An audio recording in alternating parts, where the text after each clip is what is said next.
Welcome to the course on Design and Analysis of Algorithms. The topic for today is Approximation Algorithms for NP-complete problems. So let me start with a question. Suppose we have an NP-complete problem which we need to solve. So you wanted to solve a certain problem which arose in some real life situation, and it turned out that it was NP-complete. What do you do? This is going to be the subject of the next 2-3 lectures. How do we cope with a problem which is known to be NP-complete? Usually NP-complete problems arise when we talk about optimization problems. So if finding an optimal solution is NP-complete, one wonders whether we can at least get a nearly optimal solution in polynomial time.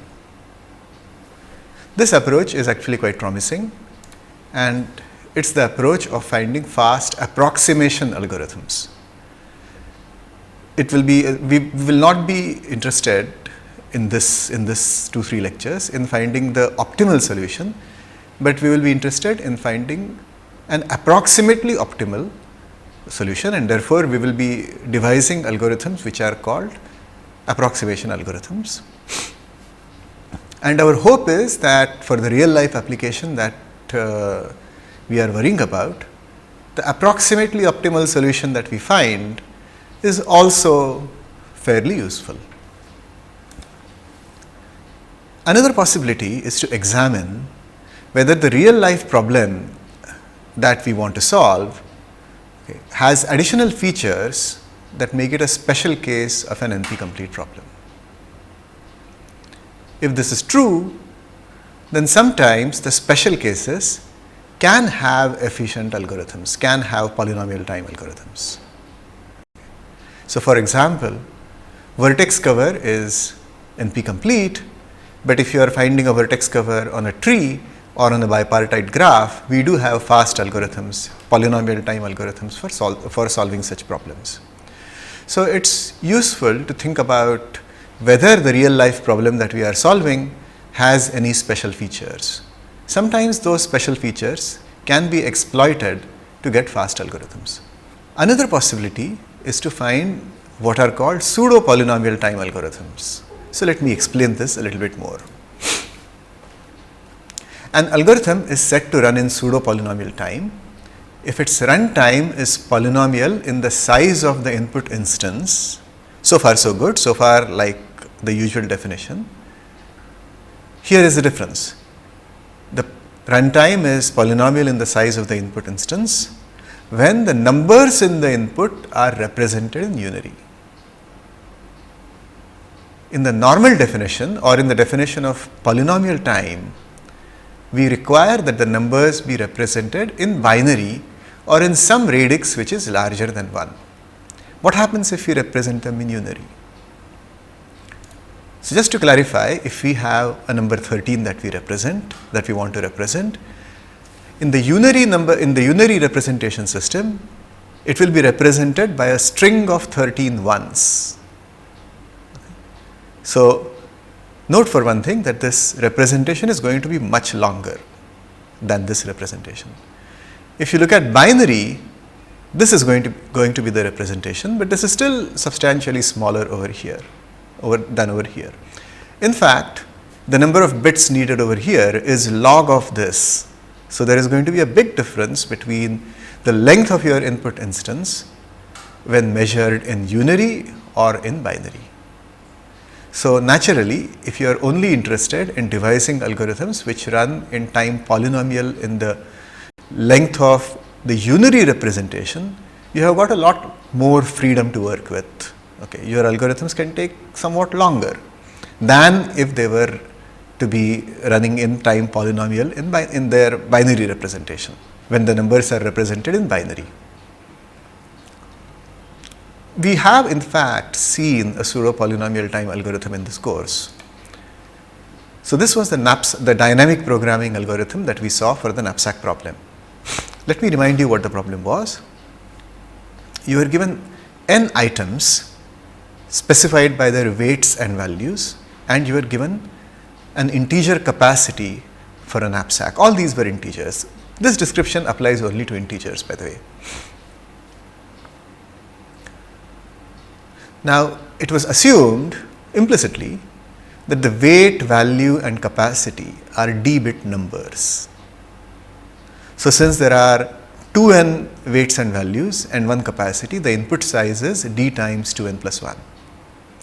And if you remember, we showed that the time taken for the knapsack problem was O of c times n, where c is the value of the capacity. So, this is crucial. It is not necessarily the length of the bit string needed to represent the capacity, but it is actually the value of the capacity. Now, if these numbers are represented in unary, then the time taken is O of dn, because then c would be d bits long. Okay. So this c itself would be would be smaller than d, and therefore there is no problem. The time taken would be c times n, but c times n is also d times n, is at most d times n as well. And this is certainly polynomial in the input size, because the input size is just this. In fact, it is linear in the input size. However, if the numbers are represented in binary, what happens? Well, if the capacity is represented as a d-bit binary number, then c can be as large as 2 to the d. So then, this time O of c times n really could be as large as O of 2 to the d times n. Now notice that this expression 2 to the d times n is not polynomial in this expression. Whatever power you take of this, whatever constant power you take of this, you cannot beat this, and therefore this is not polynomial. So clearly polynomial time, if you can get polynomial time, it is better than pseudo polynomial time. Okay. So pseudo polynomial time is not the best possible, okay, or it's really different from our notion of good algorithms, which are polynomial time algorithms. However, pseudo polynomial time is better than exponential time. So that's also worth noting, because the length is O of nd, okay, and exponential would be something like 2 to the power nd. So here we are getting d in the exponent, but we are getting n not in the exponent, n just as a multiplier. So this is certainly still much better than this. So as a compromise between polynomial time and exponential time, it is useful to think about whether there are pseudo polynomial time algorithms possible for the problem that you want to solve.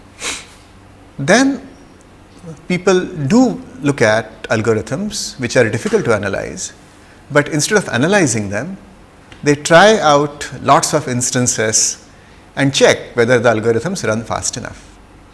This is what I mean by saying we try to discover algorithms which work well in practice. Such algorithms are called heuristics, and they do tend to be useful when solving problems which are known to be very hard.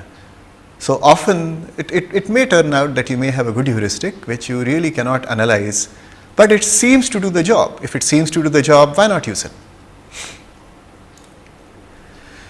The last idea, which is also used, is to use the exponential time algorithm. So if a problem is NP-complete, we know that it can be solved by an exponential time algorithm. So we use that exponential time algorithm. If the problem size is small or small enough, then the time taken may be acceptable. Or if the problem is just to be solved once, then even if the problem takes a day, doesn't matter. We will run a computer for a day and get a solution. So this also works sometimes. Sometimes for solving real life problems, the real life problems tend to be reasonably small, and today computers are getting really fast. So exponential time algorithms can work. It's not that they are entirely useless. Our focus in these lectures, however, is going to be on approximation algorithms. We would like to devise algorithms which are provably fast, okay, which are running in polynomial time. That's all that we mean in these 2-3 lectures when we say provably fast, that they run in polynomial time. And while they may not give the optimal solutions, we will prove that they will give somewhat close to optimal solutions. So here is the outline for today. So I am going to define the notion of approximation algorithms. I will also define a term called the approximation ratio of an algorithm, or an approximation factor of an algorithm. And then I will describe approximation algorithms for 2 problems. One is the metric traveling salesman problem, and another is the precedence constraint scheduling problem. So let's begin with the definition of approximation algorithms. So let's say P denotes an optimization problem. P is an optimization problem, and it looks something like minimize this objective function subject to these constraints. Of course, it could be maximize, but for definiteness, let's consider minimization first. Let A of I denote the cost of the solution found by an algorithm A on instance I. Okay. So we are not worrying about the time right now. Okay. We are worrying about the objective function cost. Okay. So we want this objective function cost to be as small as possible, but this algorithm A, when run on instance I, produces this objective function value. Suppose opt of I denotes the cost of an optimal solution to this instance I. For technical reasons, we'll assume that opt of I is greater than 0. You'll see why in a minute. Now we define the approximation factor or the approximation ratio rho on instance I as A of I upon opt I. What is the factor by which A is worse than opt I? That is what this approximation ratio is all about. So it's a natural definition. Clearly, A of I, the cost found by the algorithm, can at best be as small as the optimal cost. In general, it could be larger, and therefore this rho sub I is going to be larger, and we would like it to be as close to 1 as possible. In general, the approximation factor of this algorithm is just the maximum value of rho sub I over all possible instances of size n. Okay. So it's customary to use the worst case by and large, and so here as well we are going to look at the worst case ratio. And of course, it's going to be parameterized by the size n, so we will write this as rho of n. So for different n, we'll have a different ratio. So in fact, we are looking to evaluate this, and we are looking to keep this small. The goal clearly is to design approximation algorithms or algorithms such that rho of n is small, as close to 1 as possible for large n. And of course, the time for this algorithm is polynomial. The algorithm must run in polynomial time. Sometimes we want to maximize the objective function, in which case we will define rho sub I, the approximation factor, as the reciprocal. So now we know that A of I can at most be as large as this, and therefore it will turn out that this is still going to be bigger than 1. So again, our goal is going to be similar. Okay, so rho of n is going to be the same, and the goal is also going to be similar. We want algorithms which keep rho of n as close to 1 as possible, which get rho of n as small as possible. So now we will use these ideas to devise an approximation algorithm for the metric TSP problem. So let me define this problem first.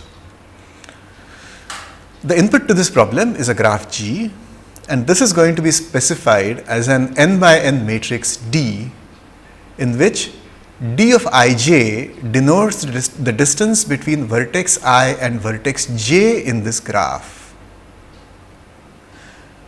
Now the metric in the title says that D has to have a certain additional structure.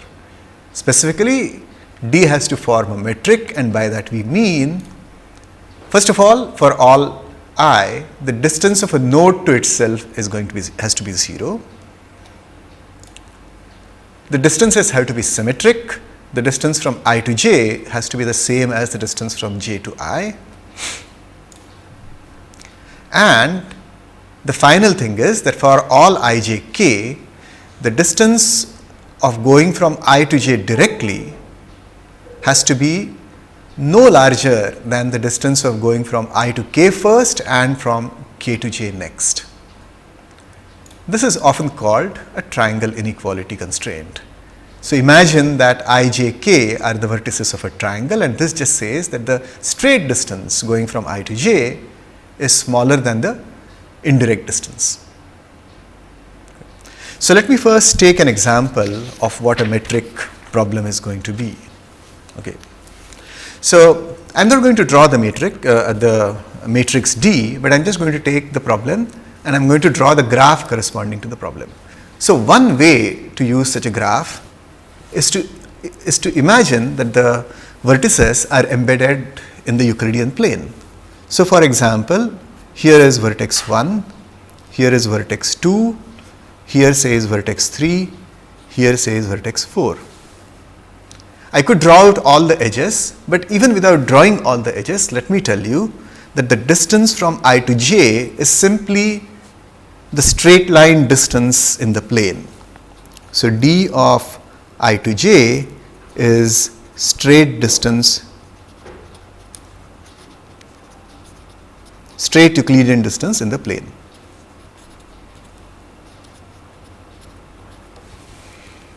Now all of us know that the distance from here to here plus the distance from here to here can never be smaller than the shortest distance from the straight distance. And so clearly our third constraint, the triangle inequality constraint, is obviously applicable over here. So for completeness, I could write down this is the graph that we are looking at.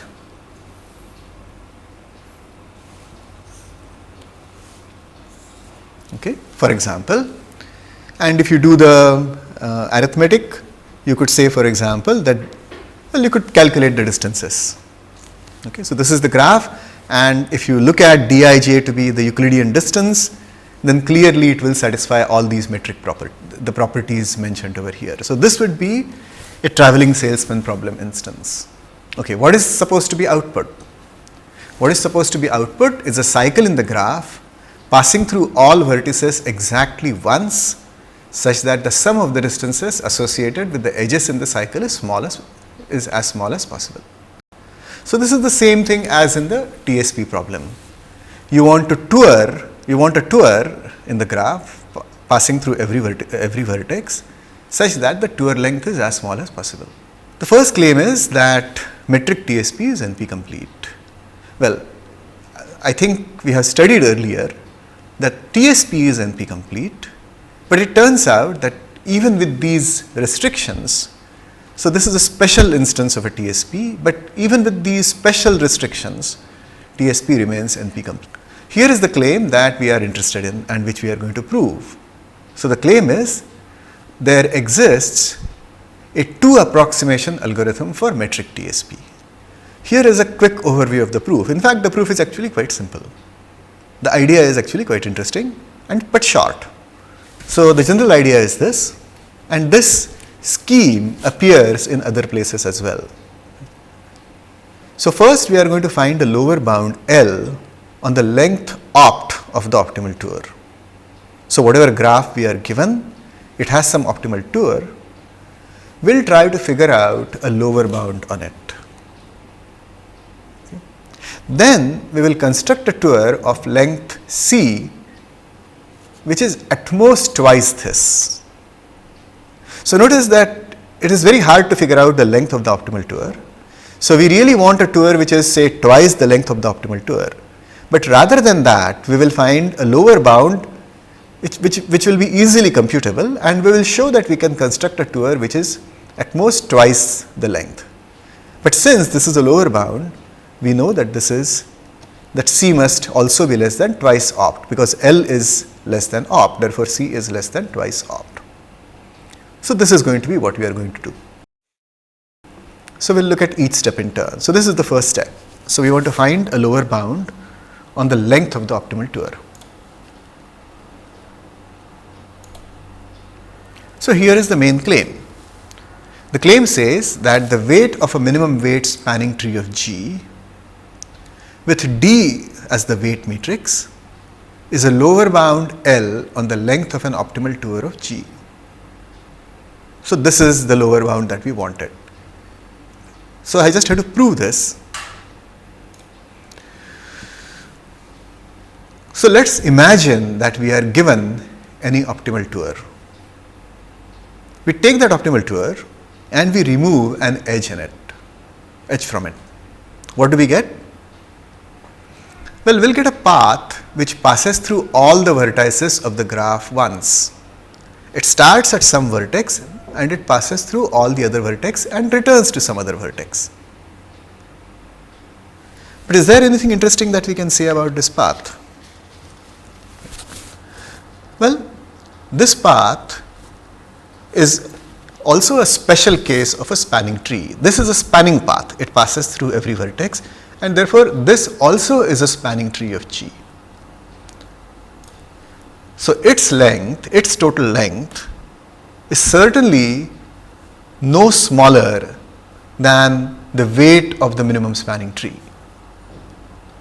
Because the minimum spanning tree is by definition that spanning tree whose weight is the least, and therefore the length of this, which is the weight of the spanning tree.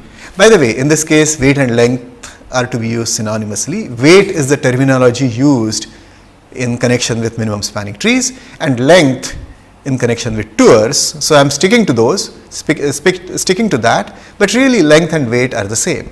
So the length of the path has to be greater than or equal to the weight of the minimum spanning tree. It will be equal if the path itself happens to be the minimum spanning tree, a minimum spanning tree.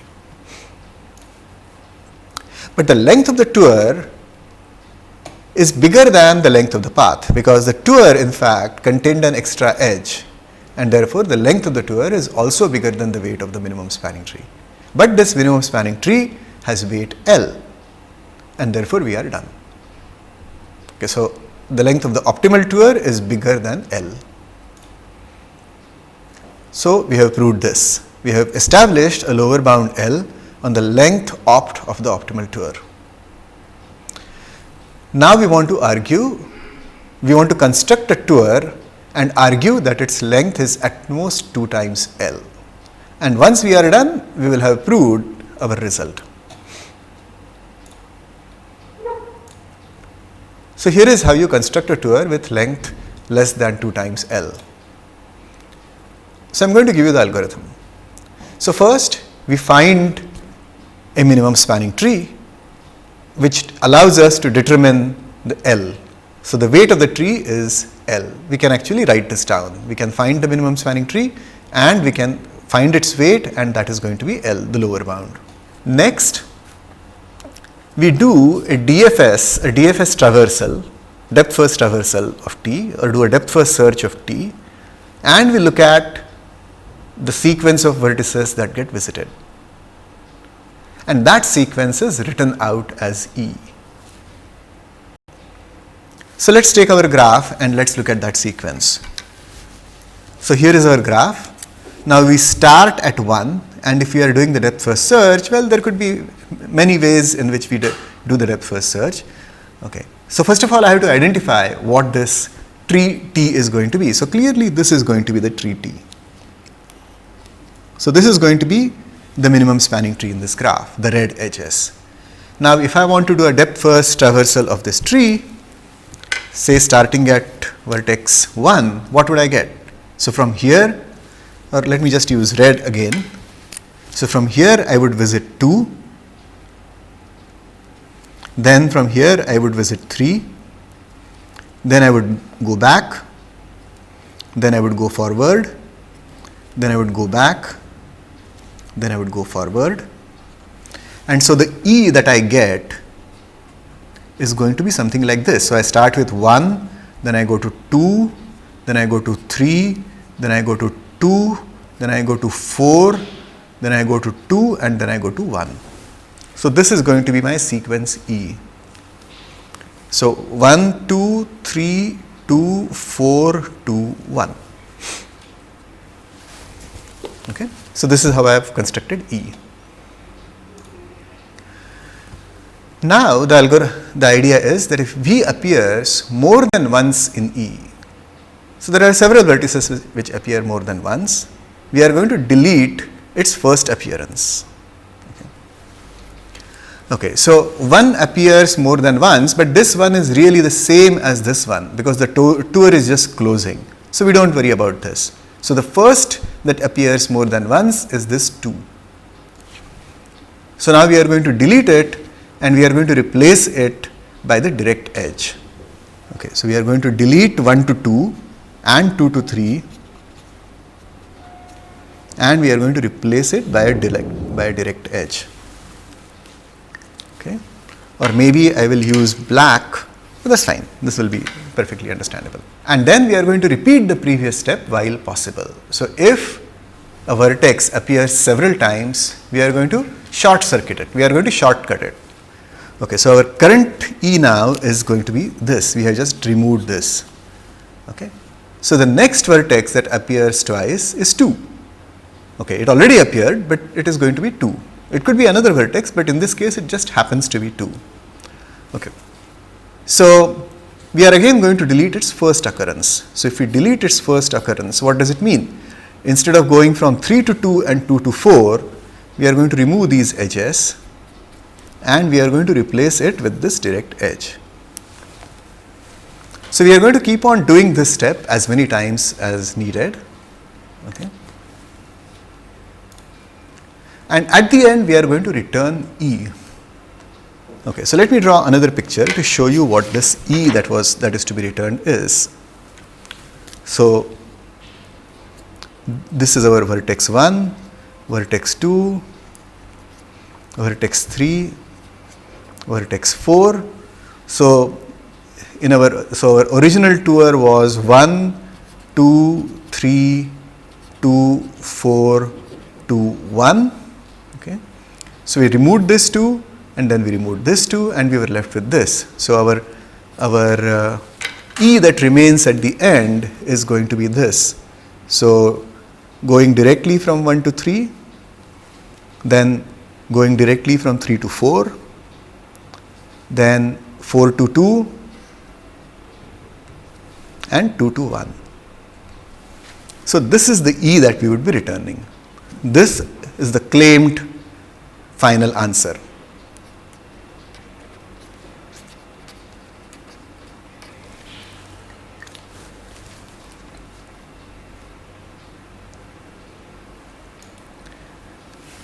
Okay, so let's go over each step and we'll worry about how exactly it is done. So the first step is done as is finding the minimum spanning tree. Okay, so how long does it take? Well, if you use Prim's algorithm, it will take something like E plus V log V. So clearly polynomial time. How long does this take? This is just depth first search, so it takes time linear. In fact, so this time is less than this time. Okay. So now let us worry about, so these steps are again going to be fairly straightforward. So let's not worry about the time, but let's worry about the correctness. So once we find this E, Okay, we modify it and eventually return E. So let's try to let's try to figure out some properties of E. So my first claim is that weight of E after this step 2 is going to be twice L. So that actually is obvious from this picture, but I'll just draw it again. So our graph was this, and our tour was this. So notice that our tour used every edge, our tour E, the original value of tour E, used every edge twice. Is this going to work in general? Yes, on every tree it will work, because no matter what tree you have, when you do the tour starting from any edge, you go down an edge and then eventually you come back up, and you have to do it exactly once. Okay. So clearly every edge will appear twice in this E, and therefore the weight is going to be twice the length of the tree, twice the total weight of the tree, but the weight of the tree itself is L, and so the weight of E after this step 2 is going to be twice L. The other property about E that is important is that E must contain all the vertices in T. E has to contain all the vertices in T. Okay, so it is a tour. The only problem is that it contains some vertices more than once, and that's why it's not a good tour for us. So if V appears more than once in E, we remove the first appearance. So this is good, because we are going towards making sure that every vertex appears only once. But what does this do to E? In particular, does it do anything bad to the weight of E? Okay, so here is the important claim. The claim says that after step 3, weight of E is at most twice L. It can only decrease.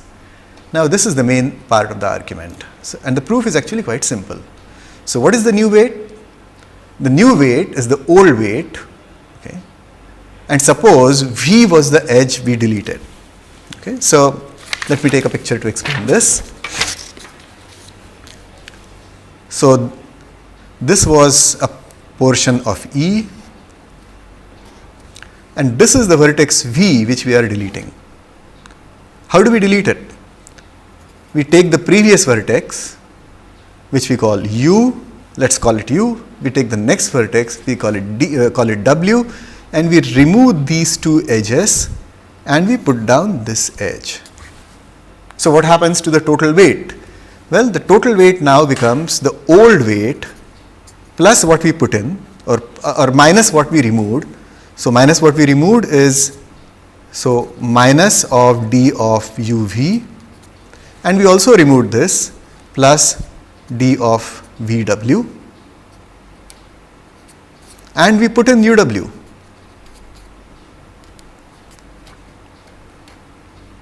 Sorry, we put in uw. So this is the new weight. That's what we have written down over here. But notice that these are two sides of a triangle, and this is the third side essentially. Okay, so this is the straight path and this is the cross path. So which of these two is bigger? So clearly this one is going to be bigger, if at all, and therefore we know that this entire thing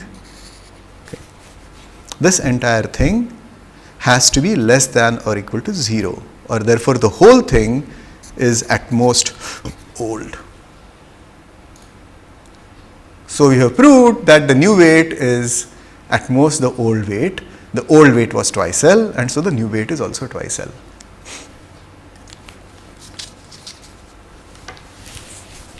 So if we keep on repeating this step as many times as we can, what happens? The weight keeps on reducing, so it will always be smaller than twice L. So we have proved that the weight of E is always going to be at most twice L. So the final claim is that just before we return, of course the weight is going to be at most twice L, but E is also going to have every vertex exactly once. Why is that? Well, we repeated until no vertex appeared more than once, So, clearly no vertex appears more than once, but initially every vertex did appear at least once, and therefore finally every vertex appears exactly once. And so therefore E is a tour, every vertex appears once and its weight is twice L. L is a lower bound and therefore we are done. The final issue is there might be some question about the time required for this part. Okay. So here is a very nice simple observation which says that this entire thing can be done in linear time. What does this loop do? So it says if V appears more than once, delete the first appearance. But what if V appears several times? Then we will delete all but the last appearances. And this is going to be true for every vertex. So we are going to keep only the last appearance of every vertex in this traversal E. But what is that? We know that, right? When you do graph search, if you do a post order traversal, that's exactly what this is. And therefore the time for this steps 3 and 4 together is at most the time for a depth first search, and therefore it is just O of the number of edges plus the number of vertices. So the total time is simply dominated by the time for finding the minimum spanning tree, and therefore it is E plus V log V, okay, say using Prim's algorithm. Let's now consider the next problem. The next problem is precedence constraint scheduling, which is also an NP-complete problem, and we are going to find a polynomial time approximation algorithm for this. The input to this problem has two parts. The first part is a directed acyclic graph G. Vertices in this graph represent unit time tasks. And there is an arc, a directed edge going from U to V corresponding to this restriction that vertex U must execute before vertex V. So there is a precedence constraint from U to V, and therefore the name of this problem. You are also given as a part of the input an integer P, where P denotes the number of available processors. So P is the number of tasks that you can perform at each step. You may not be able to find that many tasks, but certainly you cannot perform more than P tasks at each step. For the output we require to specify an integer time of execution T of U for each vertex U, such that first of all T of U is greater than 0, and at most P vertices have the same time of execution.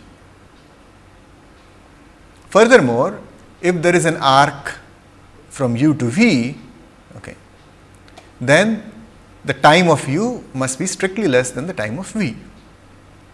Now, remember that these are integers, so this really means less than or equal to, so that there is a difference of at least 1.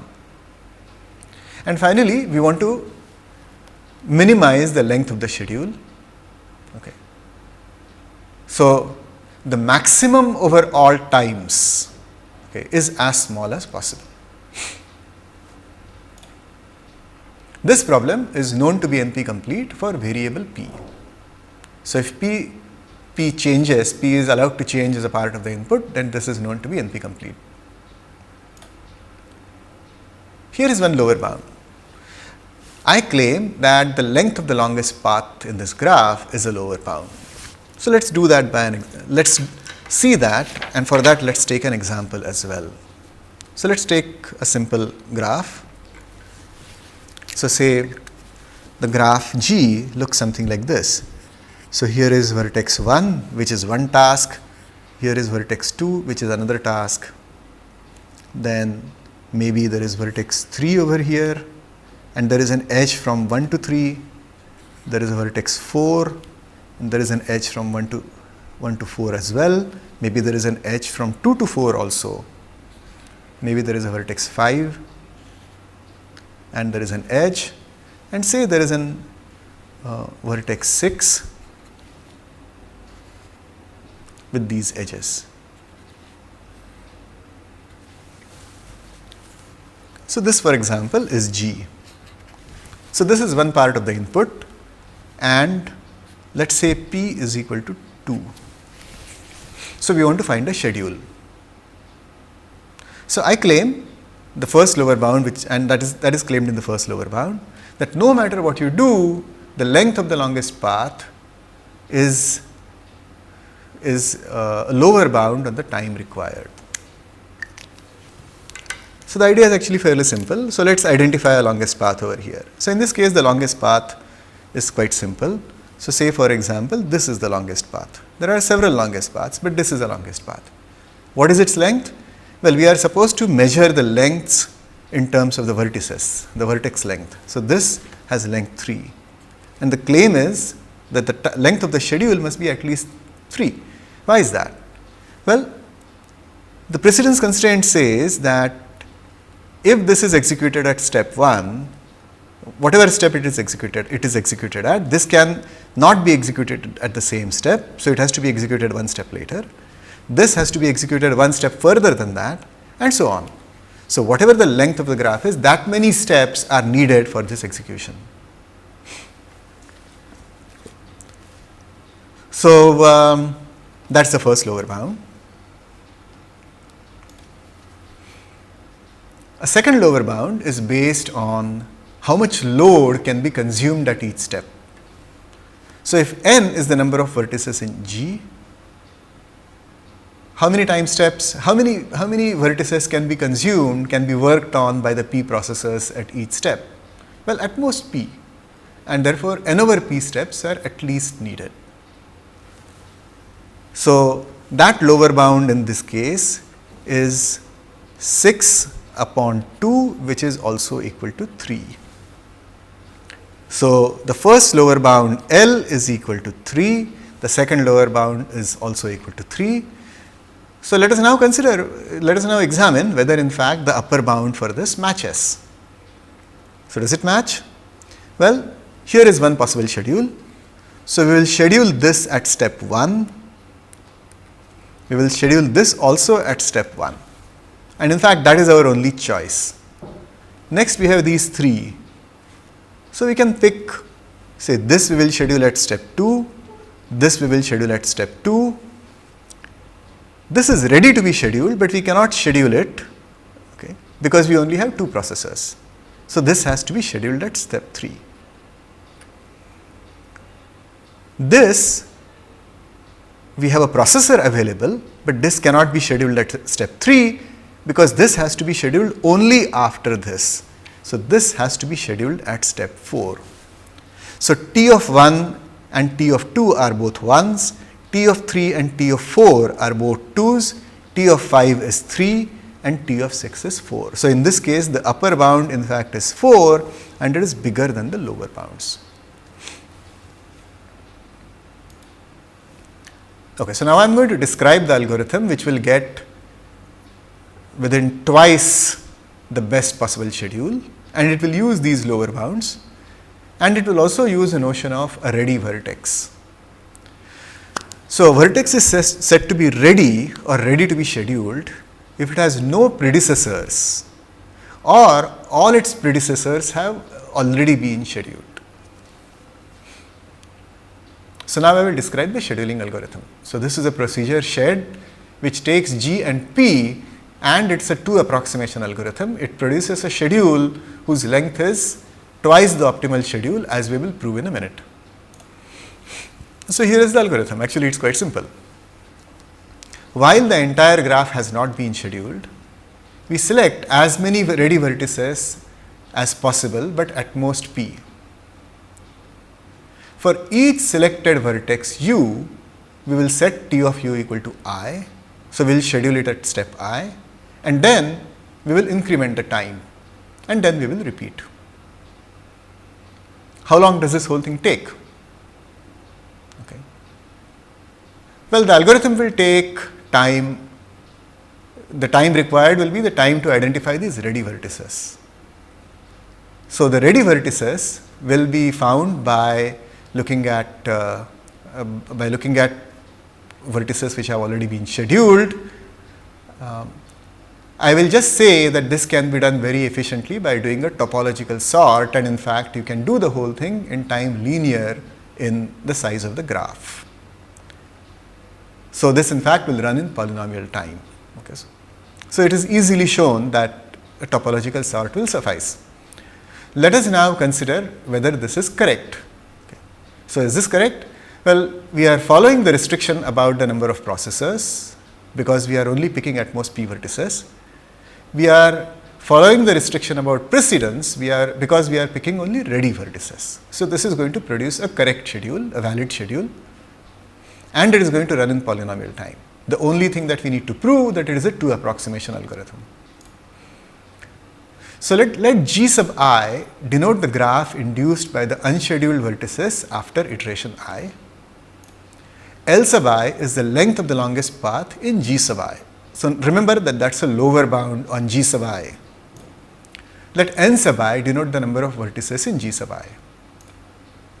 The first claim is either N sub I upon P, which is the lower bound on the ith graph, is equal to N sub I minus P, N sub I minus 1 upon P minus 1. So either this lower bound decreases, or L sub I is equal to L sub I minus 1 minus 1. So either this lower bound decreases or this lower bound decreases. So after first iteration we have L sub 1, then we have L sub 2. So L sub 2 will be either 1 less, or this lower bound for the second iteration will be 1 less. And this will be enough to prove the 2 approximation. So let us prove this. The proof is actually quite simple.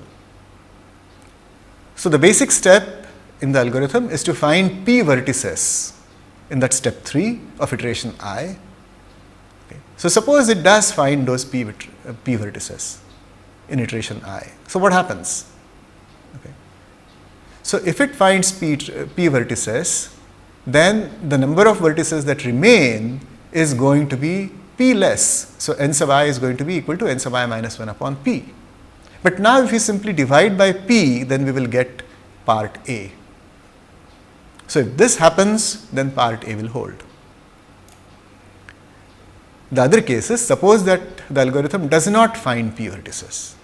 If the algorithm does not find p vertices, then there are at most p minus 1 ready vertices. So what are the ready vertices?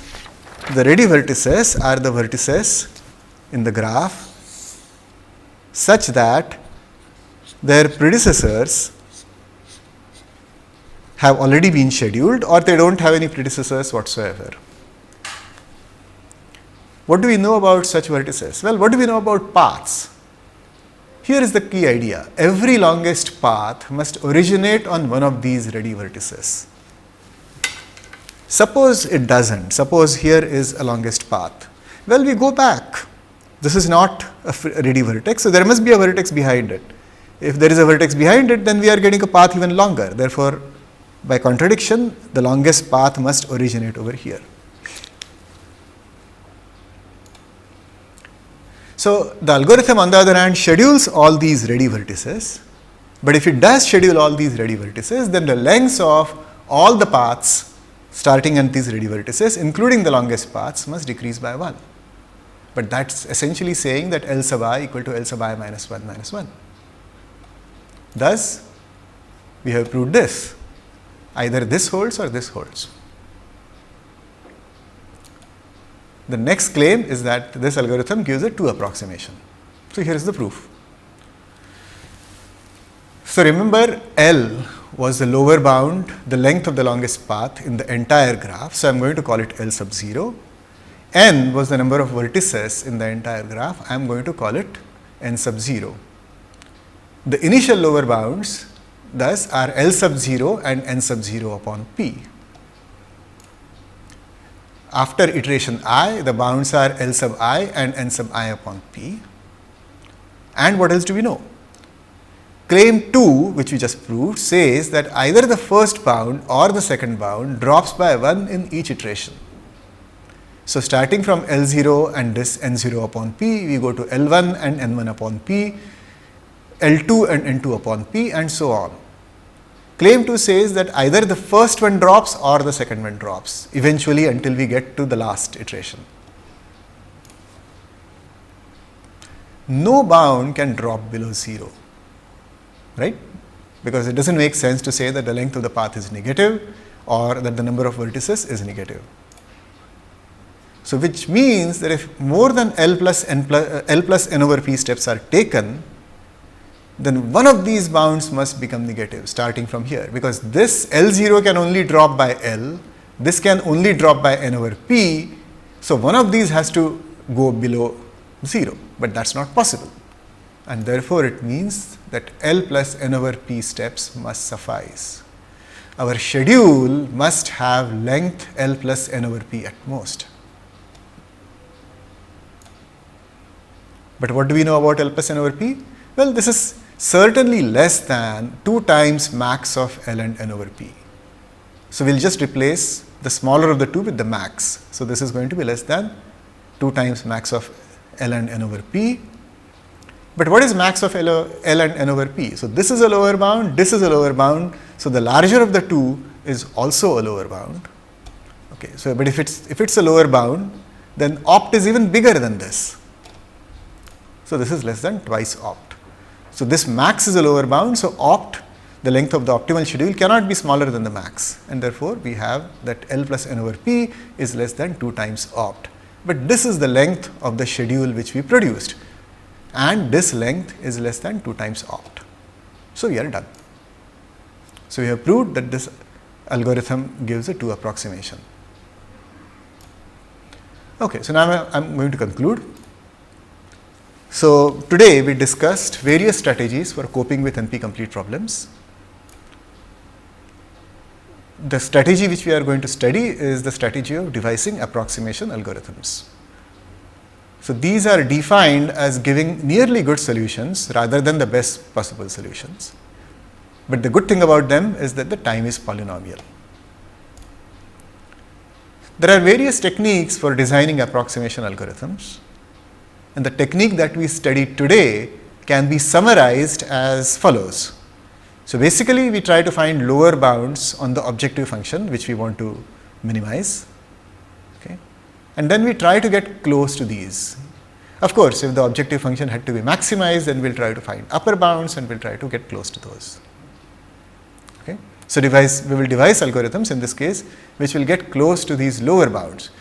So the lower bounds are should be easily identifiable, and therefore we can actually compute them, and then we can maybe try to target an algorithm which tries to meet them.